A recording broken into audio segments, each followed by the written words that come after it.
Oh, what is the Upskis, everybody? Welcome back to another episode of the GXHockeyCast. We're on episode 138. Brandon Hagel of My Little Hockey Show, where once a week I go through all the major news and what's happenings around the NHL. I am a Leafs fan. I am a Flames fan. You're just going to have to deal with that. I am sorry.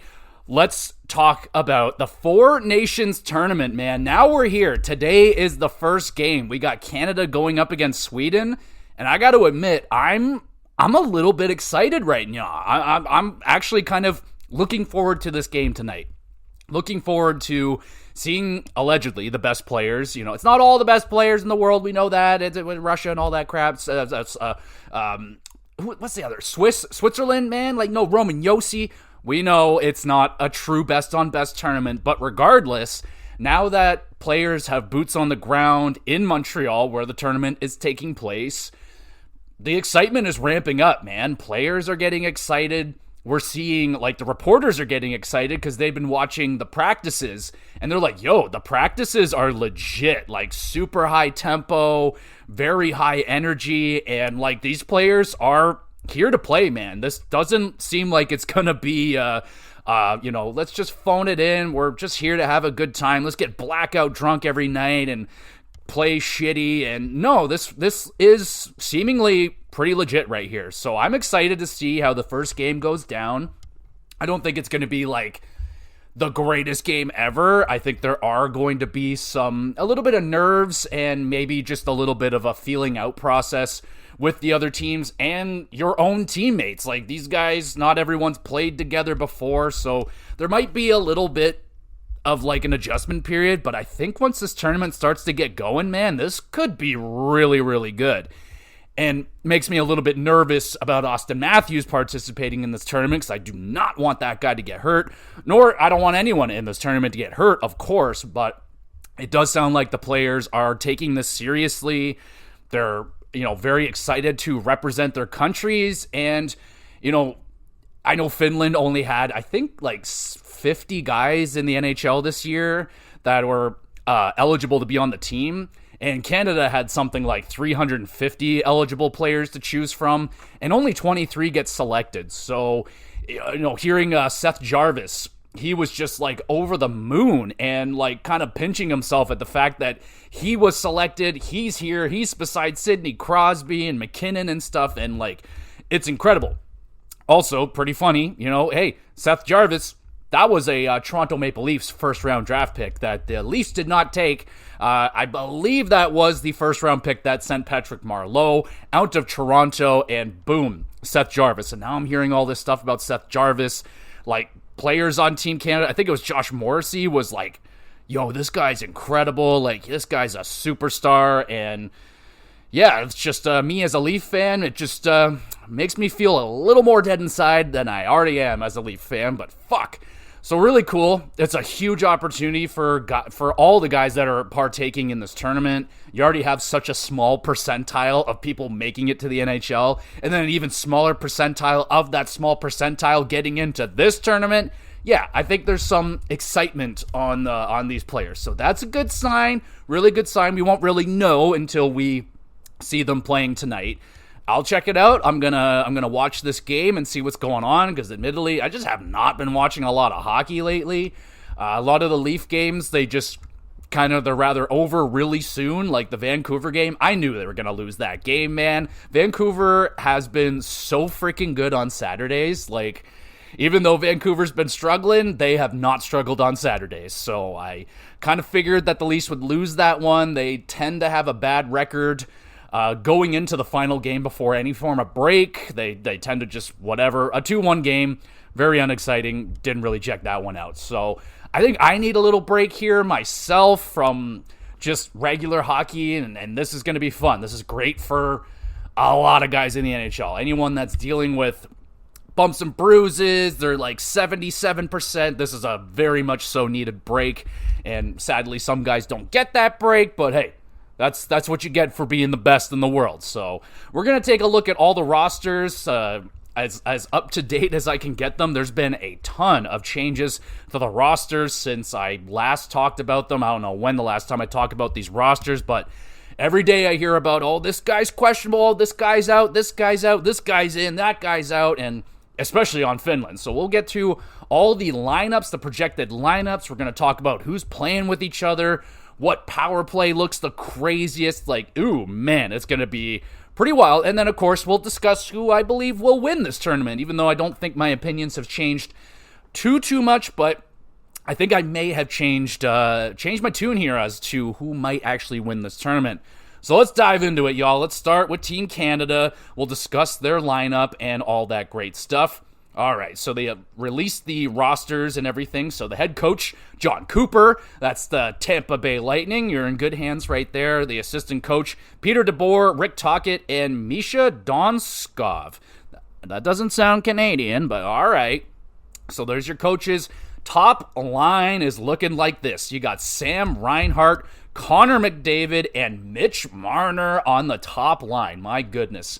That's a deadly combo right there. You got Sam Reinhart, outstanding goal scorer, and he is good on the power play, penalty kill. He's a great two-way forward, so makes sense that he's up there. Connor McDavid, because obviously, and Mitch Marner there with him. I am rather excited to see what Mitch Marner can do with a guy like Connor McDavid. That is going to be extremely exciting. And second line, bro. This second line's so dirty. Sidney Crosby, Nathan MacKinnon, and Mark Stone. Oh my goodness, man. That is the you are not touching the puck line. Like, there's no way that this line is not going to be 100% offensive zone all the time. Who's taking that puck away from those guys? Mark Stone will get that puck. He will give it to McKinnon or Crosby, and away they go. That's it. That's all there is to it. So that's an amazing line. I like that line probably the most. Not saying that's like the most talented, but I love that combination. Like, you got McKinnon, bro, just an animal barreling down on you. You got Mark Stone, one of the most defensively two-way sound players in the game right now. And then, of course, the legend, Sidney Crosby. I know he was dealing with some day-to-day stuff, but he will be there tonight. He will be playing in the first game, so no worries there. Crosby's playing. Third line. Not going to lie, forgot that Brad Marchand was on this team, but there he is. Brad Marchand, Braden Point, and Seth Jarvis. Oh, that is a dirty little line right there. Braden Point, one of the most underrated players, I think, in the NHL. Guy is amazing. And a dog. You got Seth Jarvis, getting all this praise. He might be the youngest player on the team. He might be, but he's incredibly talented as well. He can score goals. And then you got Brad Marchand, just a pure rit. And he'll be doing his thing, man. I know he is not having the greatest season. And a little bit surprised that he's not hooking up with Sidney Crosby again. Because I remember 2010, those two were sensational together. But that's a disgusting third line. Fourth line, this is the don't fuck with me line. Brandon Hagel, Anthony Cirelli, and Travis Konechny. Oh my goodness, that is just a handful right there. Just all dogs. Like, Anthony Cirelli, super underrated. He's an amazing two-way forward. And this year he's exploded offensively, really getting the points. Brandon Hagel, another super underrated guy. He's been sensational this year. And Travis Konechny, bro. He is another amazing player. A bit of a fucking, like, all these guys have that, like, dick in them. Like, they're not fun to play against. That is a nasty fourth line. Love that fourth line. And then they have some sit-outs here. Sam Bennett and Travis Sanheim. So Sam Bennett, he was replaced by Travis Konechny, who was dealing with some injuries. But again, all these lines could change 100 times throughout a game. We can get new players coming in and out. All depends on the team, right? So if they want a little more grit, I imagine, on that fourth line, you bring in Sam Bennett. But it's already rather gritty, I would say. Let's look at the defense. Top pair, Devon Toews and Cale Makar. No real surprise right there. Those are a real pair in Colorado. They play with each other, and they're fantastic. Cale Makar, man. Like, this team's so gross that they have Cale Makar, Nathan MacKinnon, fucking Crosby, and McDavid. When you say those four names, it's really hard to, say another team is going to beat those men. I mean, that's pretty crazy. Second pair is now Josh Morrissey and Colton Parayko. I guess I'm underrating Colton Parayko. I hear he's having a fantastic season. I mean, it's just all the years prior. He's always kind of, ever since Pietrangelo left, he kind of was struggling to fill that role. And it always seemed like he was on the trading block, but now he's fucking second pair on the Four Nations team. So he's doing something right. And Josh Morrissey, another fairly underrated player, man. I really like Josh Morrissey. He was the one talking on, it was a 32 Thoughts. He was on there chatting up his team and all that. So pretty good. I like Josh Morrissey. And then Shea Theodore and Drew Doughty makes the team. So Pietrangelo is out of the tournament. Drew Doughty in. And yeah, there's a lot of conversation around Doughty. He just recently got back from a major injury. LA, they put him right in that lineup, man. He played like 60 minutes in 2 games. He played a lot. Was it always good? No. There's definitely some defensive gaffes that he's had in those games on his return with LA. He has looked very good offensively, though. So, but again, Canada doesn't really need more offensive puck-moving defensemen back there. They're pretty well all good puck-moving defensemen. I was still of the mind that Brandon Tanev should have been brought in. I think the best defensive defenseman that is in the league right now, shot blocker. And it's not that he's a fucking slout. He can make a breakout pass, man. It's not that he would be targeted on that blue line. I think Tanev would have been a phenomenal choice. But I'm not overly mad or anything that Doughty's here. I completely understand why he made the team, man. He's bleeds fucking red and white. He loves playing for Team Canada. He's had so many big moments for Team Canada. He's a stud and all that great stuff. But wouldn't be shocked. Apparently he'll be in the lineup tonight. I wouldn't be shocked if he gets replaced if he has a rough game and just doesn't look up to speed. So we'll have to wait and see how Doughty looks tonight. But he's playing with Shea Theodore, another amazing defenseman. I would have liked it more if Shea Theodore was with Pietrangelo. Natural pairing in Vegas. That would have been sweet, but that's a nasty defense, man, right there. Do I see a lot of, nastiness there? No, not really, though. That's not, a big, nasty, scary blue line. Colton Parayko's big. Shea Theodore's, it's not tiny. It's definitely not tiny, but you don't have, a bone cruncher there. You don't have anyone that's going to, destroy anybody with hits, but that's a nice blue line right there. And then a net. This is the big conversation for Team Canada. It's a pretty weak goaltending situation. Jordan Binnington is going to get the nod tonight. He's going to be the starter.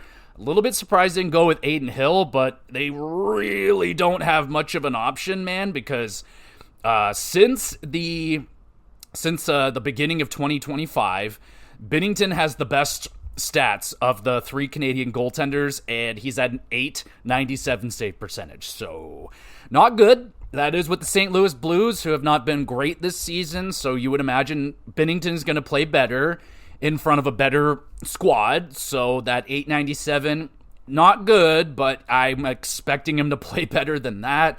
And he's got the most wins. He's 5-5-1 since the beginning of the 2025. Again, not great. He has 1 shutout in those 11 games, but yeah, man, I mean, Binnington's won a cup. He's been a gamer. He's shown up in big games before, and yeah, we'll have to wait and see. But I doubt that the line is very. It's a pretty short line, I imagine, here for Binnington. He has a bad game tonight against Sweden. Lets in a couple of muffins. Boom! I imagine Aiden Hill's the next guy going in.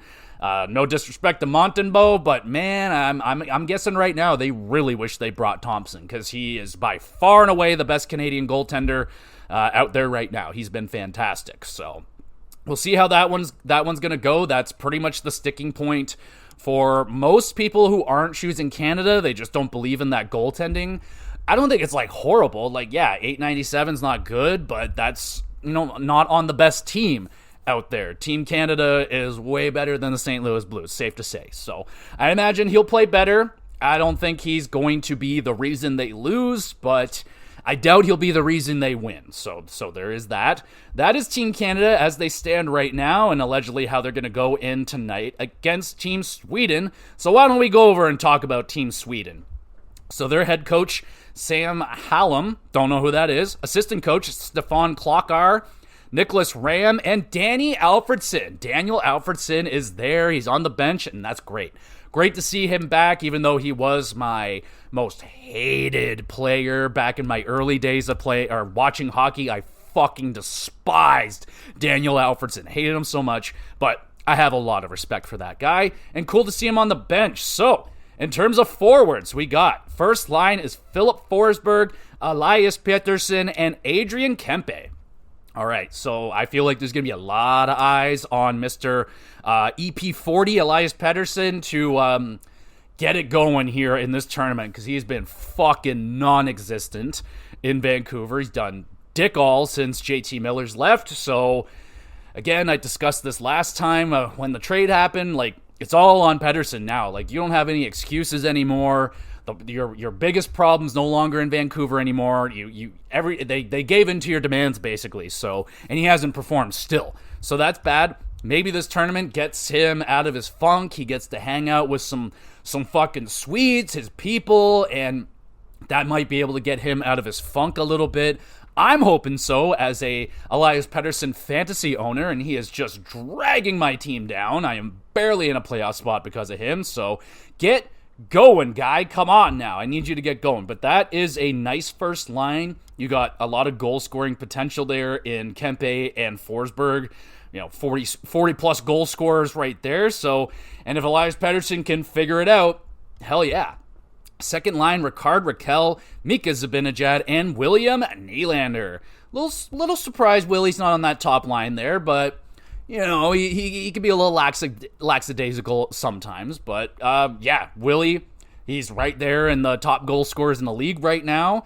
You got Mika Zibanejad, who's struggling this season, but again, hey, same thing with Pettersson. Maybe just hanging out with some Swedes and having a good time might help him out a little bit. So, and Ricard Raquel, man, he's had a fantastic season in Pittsburgh. I like that second line. It's a nice second line. Definitely goal scoring heavy. Like Zibanejad, I don't know. Zibanejad has been more of a goal scorer, but he could pass. Same with Willie. It's a good line. All right, third line is Jesper Bratt, Joel Eriksson Ek, and Lucas Raymond. That's a nice fucking line right there too, man. That's a lot of skill. Joel Eriksson Ek, he's a very good two-way forward. Very underrated, I would say, as well.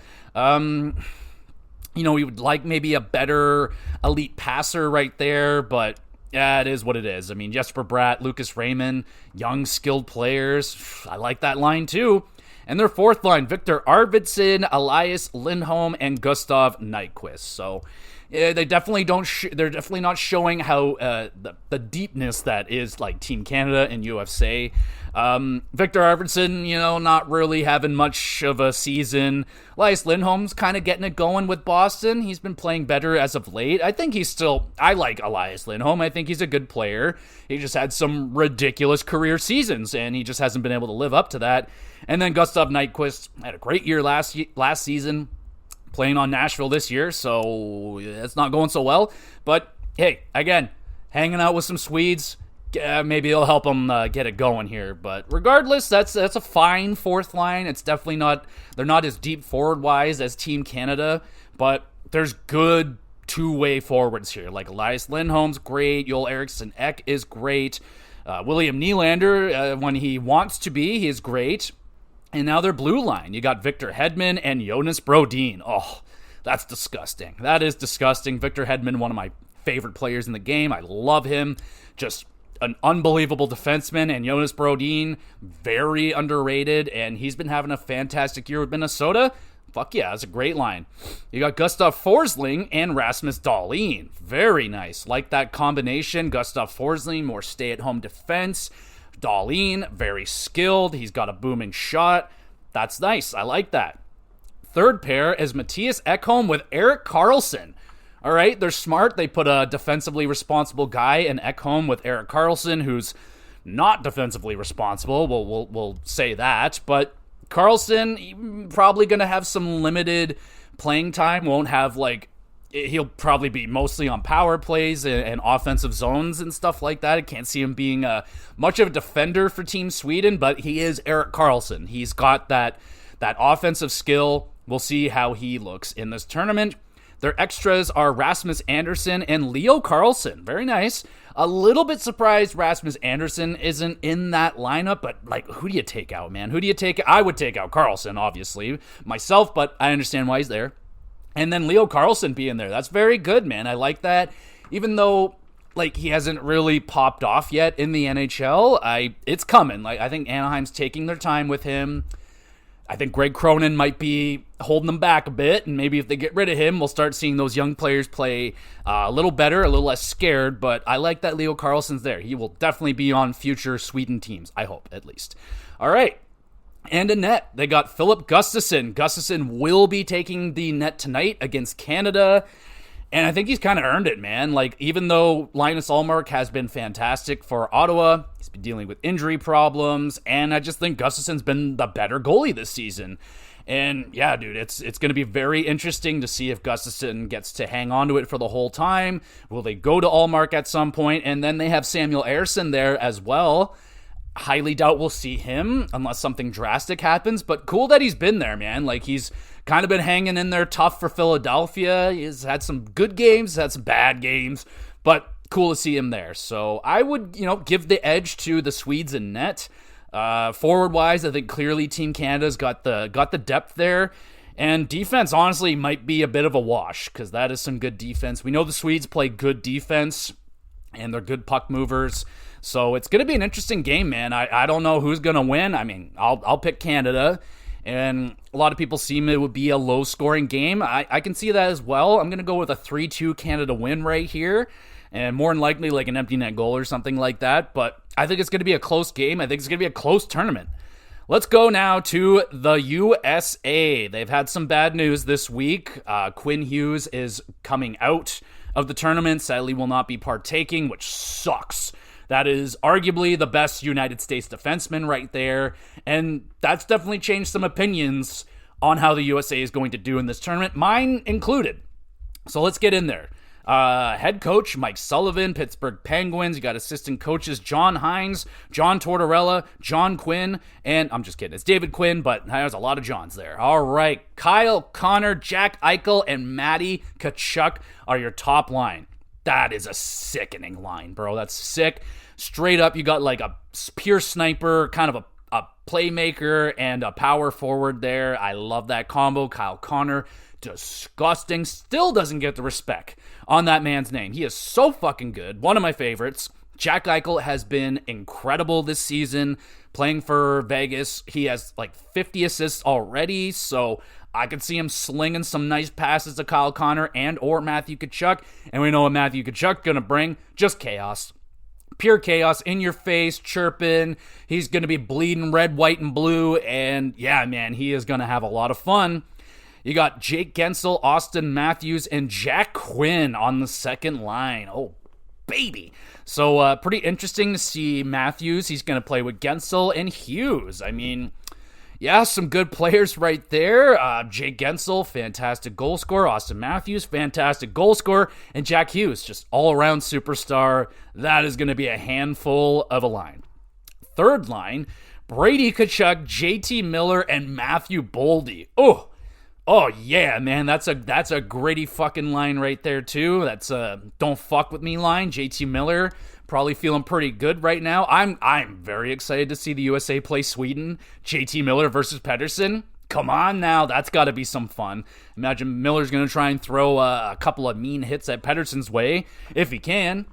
I like Matthew Boldy. He's having a really strong season with the Minnesota Wild.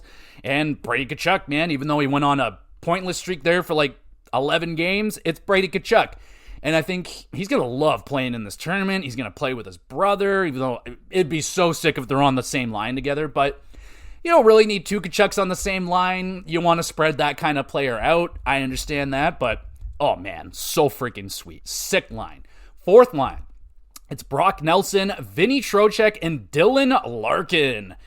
I love Vinny Trocheck on that fourth line. That's fantastic. Brock Nelson making the squad. That's really cool. Will he get traded? Doesn't look like it. I guess we'll just talk about that now. Lou Lamoriello apparently saying that they would like to re-sign the 34-year-old player instead of trading him. I think that's an incredibly stupid move, but I'm not the GM, so I'd be trading that player in a heartbeat, but we'll see. But that's a good fourth line, man. It's a good fourth line. Dylan Larkin, I mean, he's phenomenal. Vinny Trocheck, he's great. I love that player. He's just disgusting on faceoffs. And yeah, man, Brock Nelson, he's underrated, kind of an all-around guy. I like him. All right, now their blue line. The blue line has changed. Like I said, there is no more Quinn Hughes, so that's a huge blow, but they still have an amazing blue line. You got Jacob Slavin and Adam Fox as your first pair. Oh my goodness. Beautiful pairing. Adam Fox, more offensively minded, and then Jacob Slavin, one of the nastiest defensive defensemen, takes no penalties. He's excellent. So happy to see him on that top line. Second line, Zach Werenski and Charlie McAvoy. Oh my goodness, that is disgusting. Werenski's having a Hart candidate level season. He has been insanely good for the Columbus Blue Jackets. Charlie McAvoy, a little bit under his normal standards, but that's kind of the Bruins as a whole right now, but you know he's going to bring it for USA. And then Noah Hannafin, Brock Faber rounding out that final pair. I like it, man. Noah Hannafin, great player. Brock Faber, great player. They brought in Jake Sanderson as Quinn Hughes' replacement. We might see him in the tournament, you might not. And they also have Chris Kreider there as a scratch. So USA, they have some options there that they didn't bring in. It was like Cole Caulfield's not there, John Carlson's not there. So yeah, there is some depth in terms of the United States as well. I like their blue line. That's a very good blue line. And then, of course, we know their goaltending situation is amazing. They still haven't announced their starter, but I think it's safe to say it's going to be Connor Hellebuck. He's been the best goalie of the season, so yeah, safe to say he's probably going to go in, but they have great backups in Ottinger and Swayman. So yeah, things can go very wrong, and they're still going to have good goaltending, so they're very set right there. I think that team is awesome, but now without Quinn Hughes, I kind of looking at Canada a little more favorably now because they got McCarr, you got McKinnon, you got fucking McDavid and Crosby. Like, that's kind of hard to beat, man. Like, I think it's more open of a tournament than most people are thinking. I think even Finland they have a shot. They're not, like, dead, but, like, yeah, we'll talk about them, but I think it's going to be a tight tournament. It's going to be a lot of fun. All right, let's get to, if I can find them, Team Finland, who is all the way down young. All right. So Finland's been dealing with a lot of injury problems on their blue line. Like, we're going to be talking about a guy here that I don't think anyone has heard of up until this point here. So, head coach Antti Pennanen, assistant coaches Tuomo Ruutu and Mikko Manner. All right. Tuomo Ruutu, I remember that guy. Pretty key. All right. Top line, you got Arturi Lehkonen, Alexander Barkov, and Mikko Rantanen. That's a interesting first line. You know, Arturi Lehkonen up there, he is a good player. He does complement the Stars pretty decently. He's been a great fit in Colorado since he got there. I think maybe the top line might be a little bit high for him, but hey, maybe his role is probably retrieve the puck, get the puck, forecheck, all that stuff, and get it to Barkov and Rantanen. So we know that Rantanen's been dealing with a rough beginning to his Carolina Hurricanes career, as I expected. I mean, they have a very hard system to get into. It's a man-on-man system. It's not easy to get into. Remember Michael Bunting, when he got there, he struggled. He ended up getting traded. So there are some thoughts now that people are thinking that Rantanen could be flipped again by the Carolina Hurricanes if they believe that maybe it's not the best fit. Maybe paying this guy the $14 million they were going to give him, no problem, may not be as smart of an idea as they thought. So we might see Rantanen go somewhere else. He may stick it out in Carolina. But yeah, it's been a very underwhelming start for Mikko Rantanen. I think he still only got the 2 points or something in like 6 games. He missed his last game with Carolina. So like, again, same thing with Sweden. Like maybe some of these struggling Finns, they get together with their home country boys and they have a good time. And maybe they can get out of this little funk that they're dealing with. And thankfully, like Sebastian Aho is on the same line with him. They play together in Carolina. So they can continue to build some chemistry or whatever they need to do. So, I mean, it's a good first line. Like Sebastian Aho Barkov. Aho's on, actually, they're not on the same line. My bad. Oh, what I really don't like about Sportsnet is every time it just reloads the pages like every 5 seconds. I wish you guys would not do that. All right, I'm trying to find this fucking Team Finland again. All right, Barkov on the top line, so he isn't with Sebastian Aho. Again, a little bit like, but, you know, you can't, you're taking Barkov over Aho, I would say. That's a good first line. Second line, pretty nasty. Rupe Heinz, Sebastian Aho, and Patrick Laine. It's pretty good. I mean, Sebastian Aho, thankfully, is a responsible two-way that'll help out with Patrick Laine. And Rupe Heinz, a little bit of an off-season. Could help out that he's in this tournament, get it back going. I really like that second line. Third line, Teuvo Teravainen, Erik Haula, and Joel Armia. So now we're getting into like, all right, this is just kind of like be a really good third line in the NHL. Be an amazing third line, but or at least a good one. So yeah, I don't know if that line right there is going to do a lot of offensive damage. They might just be out there to kind of keep things even. We'll see. Fourth line is Eetu Luostarinen, Anton Lundell, and Mikael Granlund. I kind of like that fourth line more than that third line, not going to lie, but probably not going to get a lot of offense out of there either. Like Lundell, Granlund, maybe, but yeah, their forward group, a little bit top heavy, but it's not bad. Like, these guys aren't bad players. Defense, you got Nico Mikkola and Esa Lindell. So no Heiskanen. Heiskanen's out. That's a huge blow to their blue line. Ristolainen is out. Not the biggest blow, but, you know. So, it's not a great top pair there, is it? Second pair is Juuso Välimäki and Olli Mata. Third pair is Urho Vakanainen and Nicholas Montempallo. So Montempallo just came out of nowhere in the Ottawa system, and apparently he's played for Team Finland before, so that's kind of why they went with him over Heinola in Winnipeg. I feel kind of bad for Heinola because he's kind of just been always just kind of been struggling, trying to find a spot in Winnipeg and never seems to find it and can't even get on Team frickin' Finland when they're down so many defensemen. Feel bad for that guy, but great chance for Montempallo. Show off what he can do. I've heard some good things about him from his fellow teammates. So, hey, maybe he will turn some heads in this tournament. He scored some pretty big points in the last tournament for Finland. So, yes, clearly this team is not on the level of USA or Canada or even Sweden in terms of their full team depth. Like, most of those lines on the other teams, those are like first, second lines in most of the NHL teams. Here on Finland, those are like legit third, fourth-ish lines for NHL teams. So they're not just filled with second, third lines like the other squads are. And their defense is pretty rough. Like Lindell, I would say, is their best guy. Everyone else are like 6th, 7th defensemen on their teams. So yeah, their defense is hurting. Extras, they have Capo Kakko is there and Henri Jokiharju. So, you know, I'm a little bit surprised Capo Kakko didn't get in there. Like, maybe you were looking for a little bit of offensive help. Maybe Capo Kakko could do that. He's been better in Seattle, but yeah, that's a little bit surprising. They do have a great goaltender in UC Saros, though he's been with Nashville, who's been fucking terrible, but he's been a fairly bright spot, though he's not up to his standards this season either. They have Kevin Lankinen and Ukko-Pekka Luukkonen. Kevin Lankinen could see some games. We could see Kevin Lankinen in some games. He's been great for Vancouver.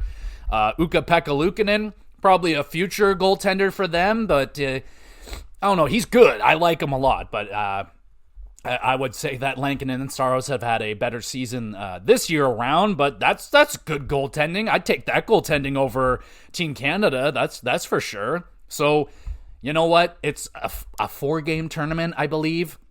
UC Saros can get hot. He can get hot, and he can steal some games, man. He absolutely has that potential. And the Finns play a pretty gritty defensive game, so they're used to this kind of situation, going up against skilled powerhouses. So nothing new for Finland here. But these are great teams, man. These are. I'm excited to see them go after each other. It's going to be fun. Overall, I think I'm going to side with Team Canada on this one now. Without Quinn Hughes there, I think that's a pretty big blow. I think Team Canada is going to find ways to get those goals against Connor Hellebuck and all the other tough goaltenders. It's going to be fun, man. I'm excited for this tournament. I'm only about a few hours away before puck drop for that tournament. I think it starts at 8 o'clock. But fucking cool, man. That's what the teams are looking like right now. Injuries, and they can change up the lineups, but that's what it's looking like for right now. Pretty key.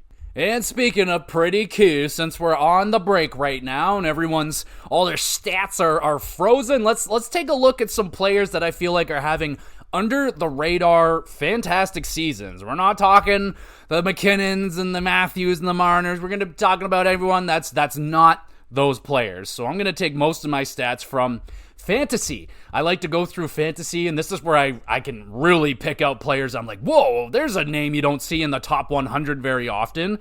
So we're going to look at some of those players. Let us start off with who I think got snubbed pretty hard, honestly, on Team Canada, and that is Winnipeg's Mark Scheifele. This dude he could hit 50 fucking goals this year if he keeps it up. He's already at 31 goals. I was shocked to see that. I was like, wow, he's already at 30 some odd goals.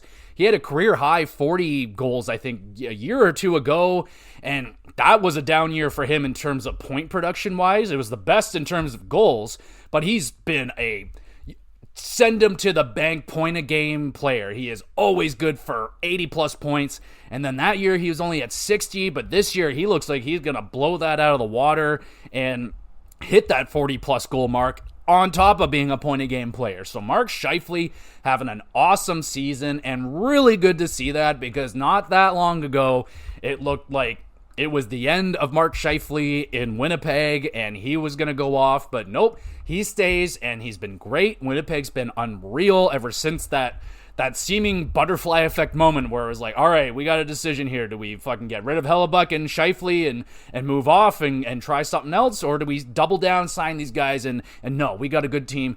They said, yeah, we got a good team, and look at them go. They've been fan-freaking-tastic, getting lots of goals from Mark Scheifele right now. Where does he end? I'd say he's probably going to hit 45 goals. Let's go there. Let's go to Tampa Bay. My boy, Brandon Hagel. Holy jumping, this guy has been so good. Numerous times he has had 4+ point games. I think he had a 6-point game, like a goal, 5 assists or something like that. And time again, whenever Brandon Hagel is brought up, we bring up the fact that, like, why did Chicago trade this player away? Made no sense when they did it. Yeah, they got a big haul when they traded him. They got like 2 first-round picks, but those first-round picks did not turn into a player of Brandon Hagel's stature. He's still young. He's on a great contract. He's on Team fucking Canada. Like, yeah, man, this guy is an unreal player. And there's a lot of players on Tampa Bay that don't get the appreciation because of the likes of the Stamkos, the Kucherovs, the Hedmans, the Vasilevskis. You know, Braden Point is one of the best players in the league. He is phenomenal. And Brandon Hagel, Sorelli, Sergachev when he was there was pretty underrated. McDonough now is pretty underrated. He's been amazing for them. Like, and Tampa Bay is back right now, y'all. Like, they were kind of like middling, like kind of like a sleeping dragon, but it looks like the dragon has awoken. And Vasilevsky's numbers are incredible again. Kucherov's ridiculous. Like, yeah, it looks like Tampa Bay is getting back into playoff form, and Brandon Hagel is a big reason for that, man. That guy is a big-time player. He is awesome, and I imagine a lot of Chicago fans would love to have him back right now, no doubt. All right, Pittsburgh. Sorry, Brandon Hagel has 26 goals, 36 assists right now, so yeah, he is doing real good, man. He is on pace to probably have a career season. He already did great last year. He's like 70 points or something like that. He was awesome. Well on his way to do that again. All right, we got Pittsburgh. We got Rickard Rakell, who's having a major bounce back season. 25 goals, 23 assists already this season. That's more than what he had all last year. And yeah, he is having a fantastic season. Will he get traded, though, from Pittsburgh? Like, do you capitalize on him having such a good year? Do you keep him because, like, fuck, you gotta have some guys putting points in there other than Crosby. Like, Malkin's hurt. He's not really Malkin anymore. Crosby's still, kicking around, but he's not fucking prime Crosby. He can't have this much responsibility anymore. And Rickard Rakell's kind of like the only other guy with like 20 plus goals. So he's doing his part. He's got his man, Rickard Rakell, having a damn fine season, right? Yeah. Let's talk Washington. A lot of guys having good years in Washington, but I think no one has bounced back better than Tom freaking Wilson, man. He is just on fire this year. He's Tom Wilson or Ove Wilson, I don't know. He is scoring goals right now. 24 goals for Tom Wilson already. 18 assists, more points than he had all last year. He's doing great, man. Like, he'll go dormant for a few games where he's not scoring much, but then he'll have big games. Like, he just had a 2-goal, 1-assist game. He is scoring this year, man. He's well on his way to a 35, maybe. I don't think he'll push 40. That'd be a little crazy, but I could see him pushing for 35 goals this season. And who the fuck saw that coming, man? He had a pretty rough year last season, and I picked him so late in my draft, man. I got him so late in my draft. What a banger pick he's been. And he's not a dummy anymore. He's not taking stupid 20-game suspensions anymore. He's smarting up on that side. Washington's a juggernaut this year, and fuck, man, he's going to be a handful to deal with in the playoffs. As long as he gets there nice and healthy, he's having a hell of a season. Let's talk some defensemen right here. Shea Theodore, come on down. You're having a hell of a season. He's already eclipsed the amount of points that he had all last year. Last year he had 5 goals, 37 assists. This year he's already got 7 goals, 41 assists. So yeah, Shea Theodore having a real nice bounce back. This guy could easily get over the 50 assist mark. Could he hit 60 if he has like 12, 13 goals, 55 to 60 assists? Man, that is an incredible player. He's having such a good season, making Team Canada. Hell yeah, Shea Theodore having a very good season. Let's shout out Jake Sanderson, who's also having a very good year. This guy got shat all over when he signed that big contract. Ottawa, you idiots. And this guy's got more points than he had last year. Not as many goals, but he's got 35 points already. Last year he had... Wait, that's not true. My math is wrong. Well, he's got more assists, all right? He's got more assists than he did last year. So he's consistent, man. He is still staying in there. He's doing good. Dougie Hamilton's having a nice bounce-back season. 8 goals, 28 assists, where he barely played at all last year. So really good to see him playing. Fucking Neil Pionk, man's having a real nice season. I remember when he first got to Winnipeg, he was a decent point-producing defenseman, like 35, 40-plus points, and then, I don't know, last year, 5 goals, 28 assists. This year, he's already got 8 goals, 28 assists. So he's already matched what he did last year, and yeah, he could crack over 10 goals, which is a great milestone for defensemen, and he could maybe push to that 40 assist mark, man. This guy could hit 50 fucking points this year. He's been fantastic for the Winnipeg Jets. Jacob Chychrun, he's been dynamite for the Washington. He's got 14 goals already. That's how many he had. 14 goals is really good for a defenseman. He already got that, and there's still like 30-ish games left. Like, this guy's going to hit 20-plus goals as a defenseman. That's amazing. That is very, very good. So he's been fantastic. Let's talk Lane Hutson, man. This kid has been ridiculous. What a passer he is. He's got 38 assists as a rookie defenseman in the NHL. That is very, very impressive. 17 points on the power play. He's only got 3 goals, but again, for a young defenseman in the league, yeah, I can see why Lane Hutson is turning a lot of heads, man. He has been very good. And actually, now that I'm seeing Noah Dobson's name, this sparks something. I have heard rumor that apparently Noah Dobson is available. Are you fucking crazy, Lou? Let's keep Brock Nelson and let's trade away Noah Dobson. That'll get us to the Stanley Cup again. Like, what the? Just retire, bro. Retire. You're done. That's it. We're done with you. That's it. No more of this. I'm going to keep the old man and get rid of my young 70-plus point fucking defenseman. Like, that's crazy. He's had a rough year. I know that. But, like, no. Like, you got to, I don't know, man. That's crazy if that is actually true. If Noah Dobson is, in fact, on the trade block, that's pretty wild, man. But where would he even go, man? Where would he even go? Who knows? All right, let's go find some other players that are having some pretty under-the-radar awesome seasons. All right, we got another U.S. team snub, I feel like, right here in Clayton Keller. I love this player, man. He's so freaking good. I wanted him to play with Matthews. They have such a good chemistry, and he's doing great. He's already got 60 points, 20 goals, 40 assists. You know, he had 43 assists total last year. He's still got quite a ways to go from the 33 goals that he had last year. He may not hit the 33 goal mark, but I think he's going to eclipse the 70 6 points that he had last year. I think Clayton Keller, at some point when everyone else starts to come up with him, the Genthers, everyone else starts to build, I can see Clayton Keller being a 100-plus point player some point in his career. That would be sick. Timmy Stützle, come on down. I got to shout you out, even though you fucked me last year and didn't have as good of a season as I needed you to. He only had 18 goals last year. He's already at 17. He's got 17 goals, 39 assists. So, yeah, he looks like he's having a nice bounce-back season, looking like he's trying to get back to that 100-plus point season that he's had. Kirill Marchenko might be one of the most improved players of this season.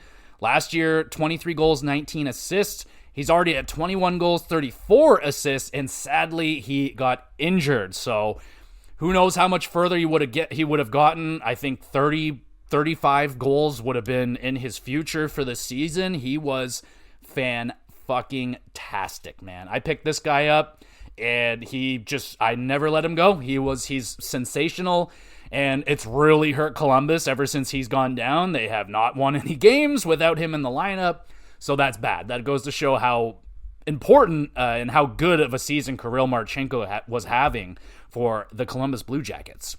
We discussed Tom Wilson. He's been ridiculous. Oh my goodness. Let's talk about Gabriel Vilardi, man. This guy has been very, very good as well. Last season, I don't think he played a full healthy season. He had 22 goals, 14 assists. This year, he's already at 24 goals, 27 assists. So yeah, his production is on a fantastic level. He's a little bit sporadic with his scoring. Like, he'll have some big games where he's like 3-4 points, maybe go quiet for a little bit. But yeah, man, when Vilardi got added into that trade as well for Dubois, like, I was just blown away that LA gave them so much, man. I thought Vilardi was a fantastic player before he got to Winnipeg. And yeah, other than some injury problems, he's been dynamite for Winnipeg, and he's being very, very good player for them this year. Okay, let's talk about Adrian Kempe. Even though I know he's on the team, he does not get a lot of love, man. He doesn't get talked about a lot. He only had 28 goals last year. He's already at 25, so he's well on his way to maybe getting back to that 40 goals that he hit a few years ago. But yeah, he's having a big bounce-back season. Dylan Strome's having a great year. Though he went through a little bit of a slump right there, he is on fire again right now. He's at 16 goals, 38 assists. Last year he was good too. He had 67 points last year. He just continues to be really good. So I want to shout him out. He's been a good fantasy addition for my team as well. Drake Batherson's having a real nice season. Not so much lately, but he started hot. He started very, very hot. Oh, man, Jonathan Marchessault. All right, let's talk about him because he has been on fire, man. He has been fantastic. He's actually been really good for Nashville. A bit of a slow start, but, man, for like the past month and a half, 2 months here, he's been dynamite. Absolutely dynamite for Nashville. In the last month, doesn't sound all that impressive, but he's been great, man. Trust me, he's been fantastic. I've been a Marchessault owner in fantasy all year. He was a non-factor for like the first few weeks, but now he's a must play. He is a immediate. He's in my lineup no matter what. He doesn't get scratched. He's just been so freaking good. All right, how is Brad? Wow, hey. Look at Brad, everybody. Brad Marchand's actually doing pretty fucking good, all things considering. Dude had a ridiculous offseason, bunch of surgeries, and he's got 20 goals, man. I'm impressed. Color me tickled pink. I'm impressed with Brad Marchand right now, I must say. Though he's still behind like what he's usually doing, but like I said, with the rough offseason, I am shocked he's got 20 goals, 24 assists. He's doing pretty fucking good. I'm very surprised. Good for him. Good for him. All right, who else should we shout out? You got Kadri doing pretty good. Kadri's always good in fantasy. He's almost at the 20-goal point already. Could he hit 30? We'll have to wait and see. I think it's more important that Calgary makes the playoffs.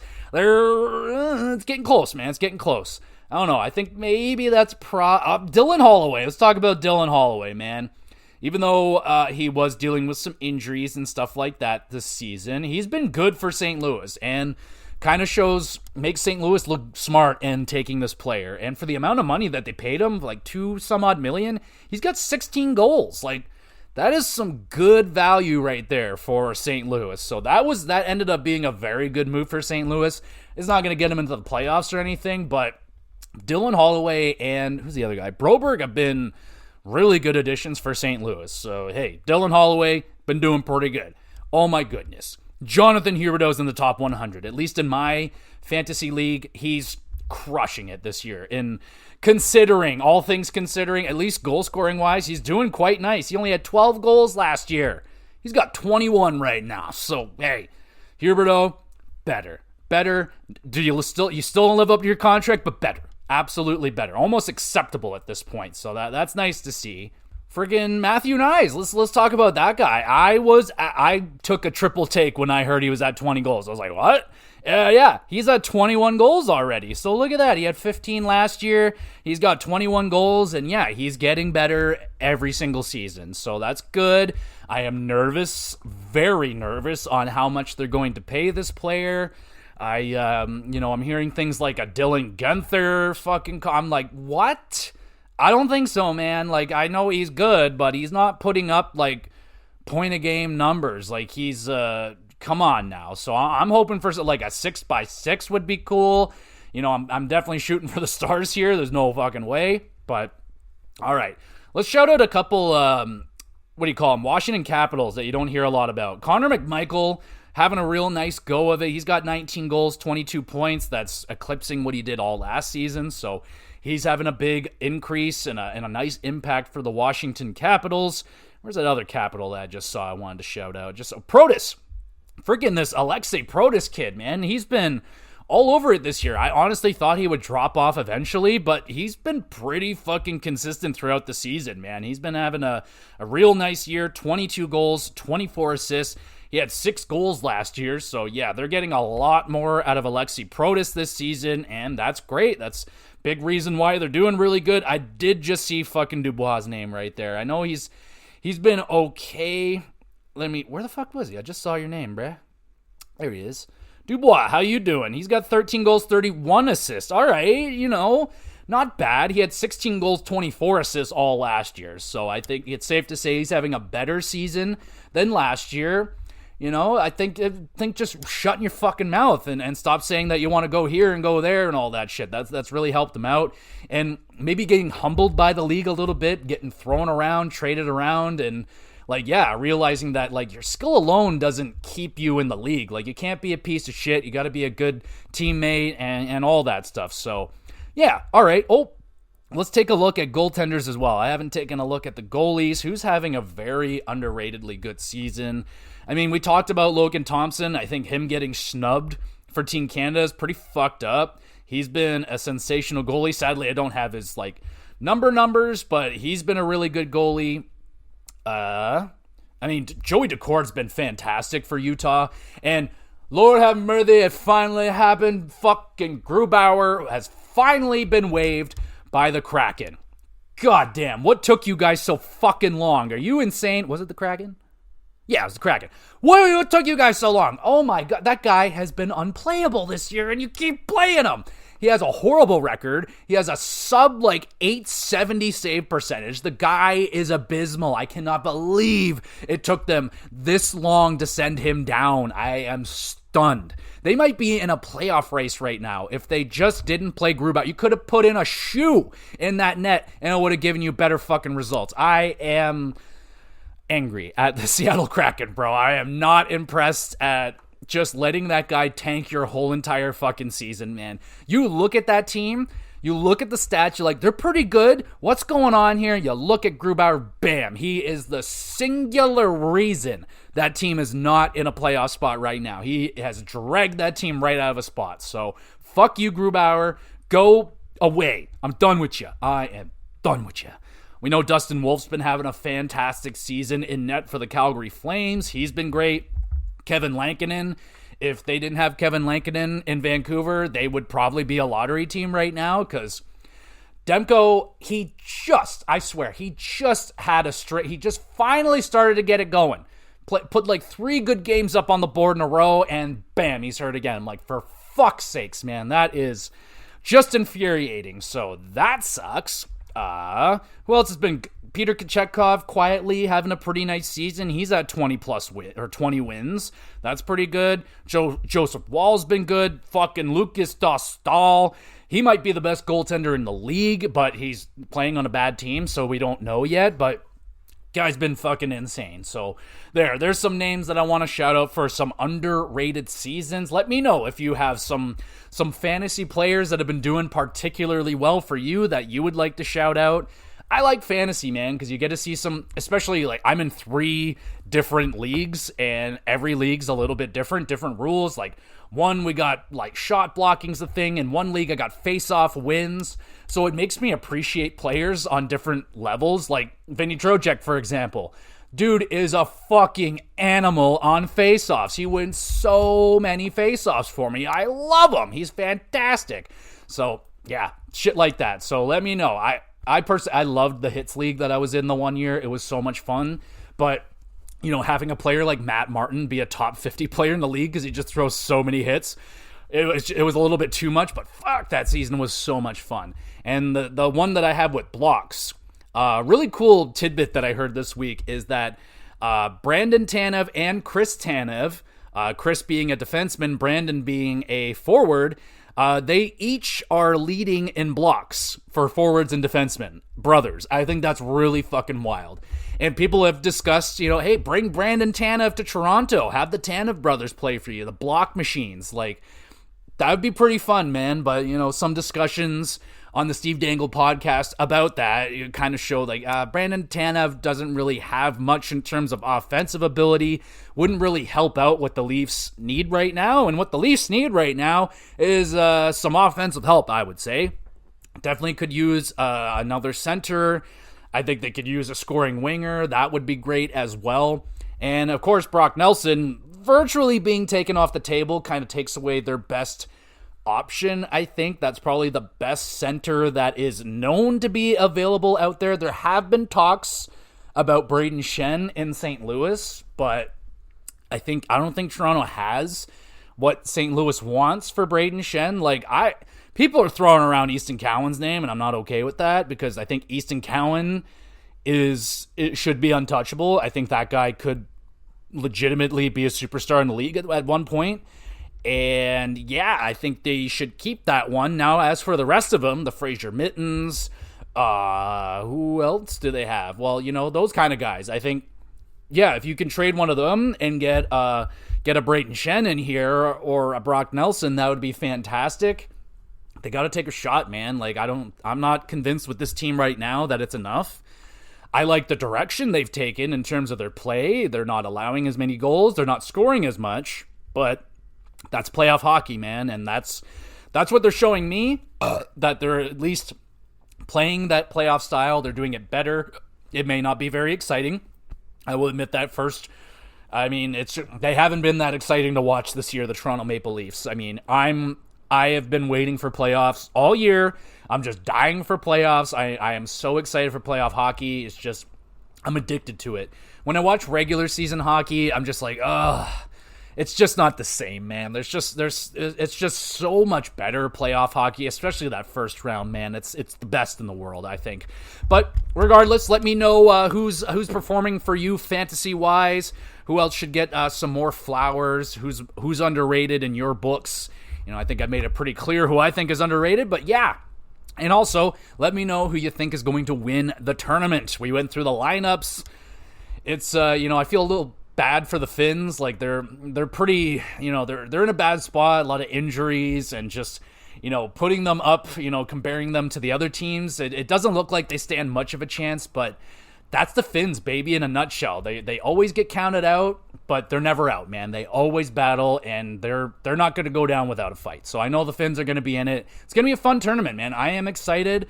It does sound like it's not going to be a thing they continue to do, though. It does seem like this is going to be the only one. Granted, because, eventually you would want it to probably get a little bit bigger, add in the Switzerlands. Maybe if Russia will ever behave itself ever again, it'd be great to have those players involved in it again, because there's a lot of amazing players that come out of Russia, And it just sucks that their country sucks and they won't behave themselves, and you can keep your hands to yourselves. But yeah, so we'll see. Let's just enjoy this tournament while it's here. It's definitely better than the All-Star Week or whatever that is. I won't even watch that crap no more. It's just so unentertaining, unfun to watch. But this, I'm actually excited for. So yeah, I'm excited. I'm gonna watch this game. We'll talk about it next week. And yeah, there we go, everybody. I think that's all I want to talk about. One more thing. Marcus Pettersson. Marcus Pettersson signed an extension. It's very important. I must talk about it. Okay. So, $33 million total, 6 years, $5.5 million for Marcus Pettersson. I think that is a damn fine deal. Fine. It's like right now, but as the salary cap rises, and if he just continues to be the player that he is, he's been pretty good for Vancouver so far. That's going to be a nice deal, man. It's going to be a nice deal. And yeah, good for Vancouver. There we go. That's all I want to talk about. Thank you, everybody, so much for listening. You the best. You want to be even more of the best, make sure you're reviewing the podcast. Share it around with a few of your friends, and why not a few enemies? Why not? Share it around, let everybody know about the podcast. I upload all of these episodes to the YouTube channel, Gamer GX Videos. Go over there, subscribe on the channel, and a great place to drop a comment on one of the videos. You want a question answered on the podcast, anything about wrestling, video games, or hockey would be preferred. Anything else, I am no expert, but I'll try. So send them on in. I got a Twitter page that I don't really use anymore, and an email address, and all that great stuff. In terms of what else we got going on with the podcast this week, we got some wrestling pay-per-views to do this week. I think there's 2 of them. No, I don't know. I think Grand Slam AEW, and then I think Vengeance Day, it's rather this weekend or next weekend. So we're loaded up here for February for wrestling pay-per-views. So we have a pay-per-view review and the regular weekly recap as well. And in terms of the GamerCast, still don't know yet what I'm going to do. I got a lot of ideas, lots of lists I got. There's a bunch of stuff. I just haven't picked one just yet. I'm still playing through Tales of Arise. I don't think I need to do a review on that game. It's a it's a great game, but I don't think it does anything, new to the JRPG formula that had to go into major depth or anything, so probably do a list video, something like that. We'll see. Regardless, we'll have something there for you on the GamerCast this week. There we go, everybody. One more time, thank you, everybody, so much for listening. We'll be back again with some GX Plus Cast. Go Canada!